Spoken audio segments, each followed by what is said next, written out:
नमस्कार मित्रांनो, मी गणेश वानकर. इन्फिनिटी स्पर्धा परीक्षा अकॅडमीच्या या व्हिडिओमध्ये तुम्हा सर्वांचे स्वागत आहे. एमपीएससी कंबाईन 2024 प्रिलिमचा निकाल आलेला आहे. या संदर्भातला नुकताच व्हिडिओ जो आहे तर तो आपण घेतलेला होता. तर त्याच्यामध्ये आपण टायटल तेच दिलं होतं की पूर्व परीक्षा निकालाची तारीख ठरलेली आहे. त्याच्यामध्ये आपण या न्यूजपेपरच्या सोर्सच्या बातमीनुसार 19 आणि 20 पैकी 19 ला लागू शकतो हा आपण ऑलरेडी प्रिडिक्ट केलेलं होतं. आणि शुद्धीपत्रकाचा आपण प्रिडिक्ट केलेलं होतं, पण ते काही आलेलं नाही. म्हणजे जागा वाढ जी आहे तर त्यांनी केलेलीच नाही. आणि जागा वाढ न केल्यामुळे आतापर्यंतचा सगळ्यात हायस्ट कट ऑफ जो आहे तर तो आपल्याला दिसतो आहे. म्हणजे एमपीएससी आता सर्वसेवेचं स्वरूप घेते की काय असा प्रश्नचिन्ह जे आहे तर ते उपस्थित होत आहे. पहिले ही माहिती बघूया, त्याच्यानंतर आपण कट ऑफचा अनालिसिस करूया आणि कट ऑफ जास्त का लागतोय याचा पण थोडीशी उजळणी आपण करूया. 19 मे 2025 रोजी सायंकाळी आलेली ही बातमी होती. खूप सारी मुलं वेटिंग करत होते त्याच्यासाठी. महाराष्ट्र गट व अराजपत्रित संयुक्त सेवा पूर्व परीक्षा 2024. तर याचा पूर्व परीक्षेचा निकाल बाकी होता, तर तोच आता पूर्व परीक्षेचा निकाल जो आहे तर तो त्यांनी जाहीर केलेला आहे. जर आता आपण इथं पाहिलं तर यावेळी जवळपास 8000 पेक्षा जास्त कॅन्डिडेट आहे आणि यावेळी त्यांनी 17चा रेशो लावलेला आहे. दरवेळी थोडा कमी रेशो राहतो त्यांचा.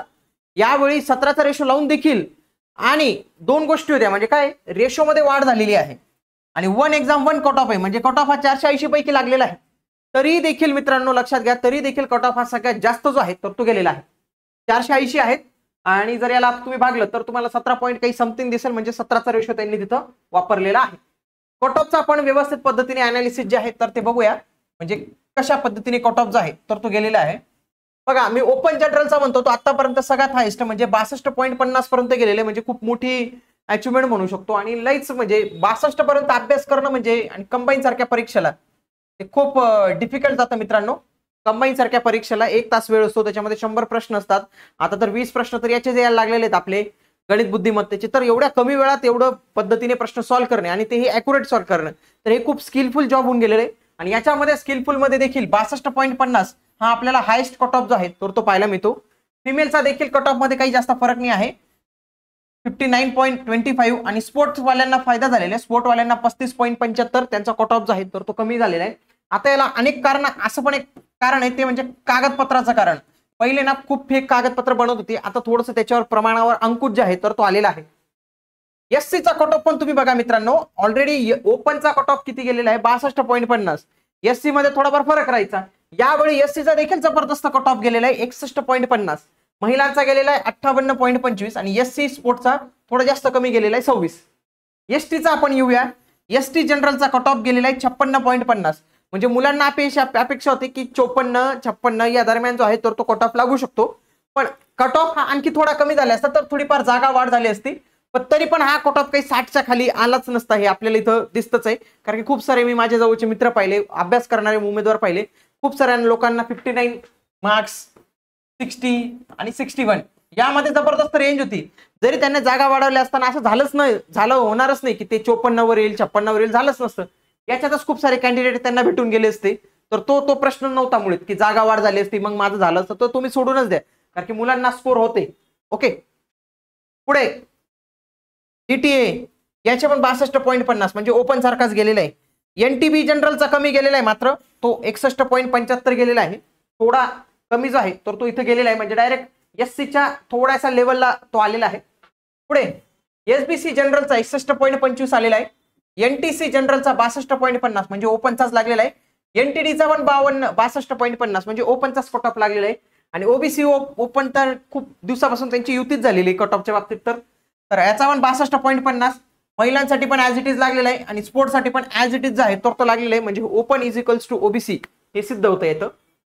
ईडब्ल्यूएस ला मात्र फायदा झालेला आहे, तो 57.75 एवढा कट ऑफ झालेला आहे. म्हणजे तुम्ही जर विचार केला तर इथं एसटी कॅटेगरी आहे बघा, एससी कॅटेगरीचा 61 आलेला आहे, एसटी कॅटेगरीचा 56 आलेला आहे आणि याचा 57 आलेला आहे. म्हणजे ईडब्ल्यूएस वाल्यांना फायदा इथं आहे तर तो झालेला आहे.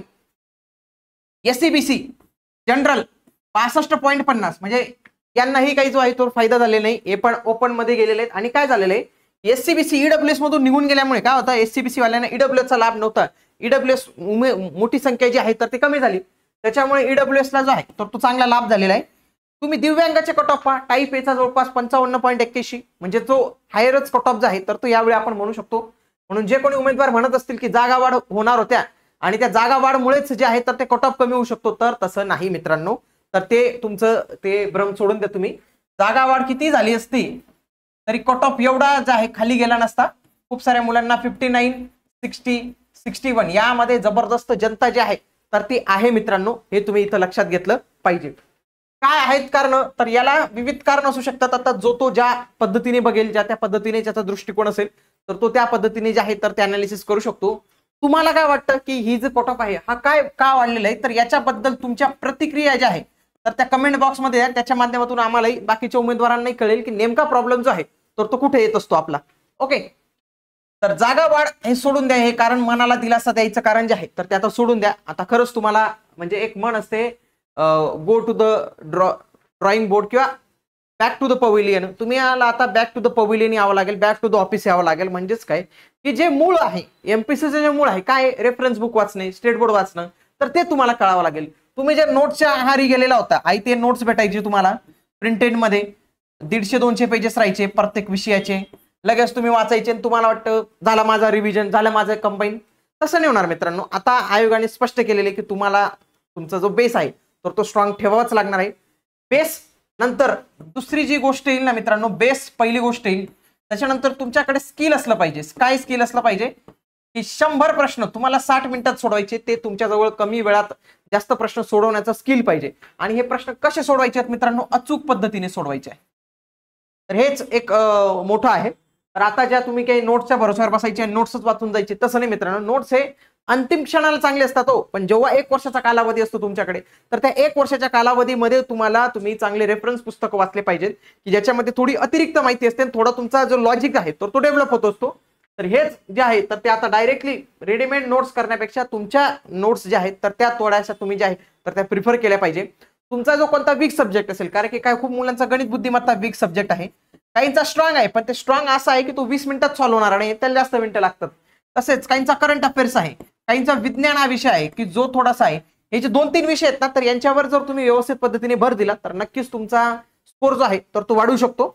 आणि या स्कोर वाढण्यासाठी नक्कीच तुम्हाला आता जे आहे तर ते जास्तीत जास्त मेहनत जी आहे तर ती घ्यावीच लागणार आहे. अशाच माहितीपूर्ण व्हिडिओसाठी इन्फिनिटी स्पर्धा परीक्षा अकॅडमी या युट्यूब चॅनलला तुम्ही जरूर सबस्क्राईब करा. भेटूया आता आपण पुढील व्हिडिओमध्ये. तोपर्यंत जय हिंद, जय महाराष्ट्र, धन्यवाद.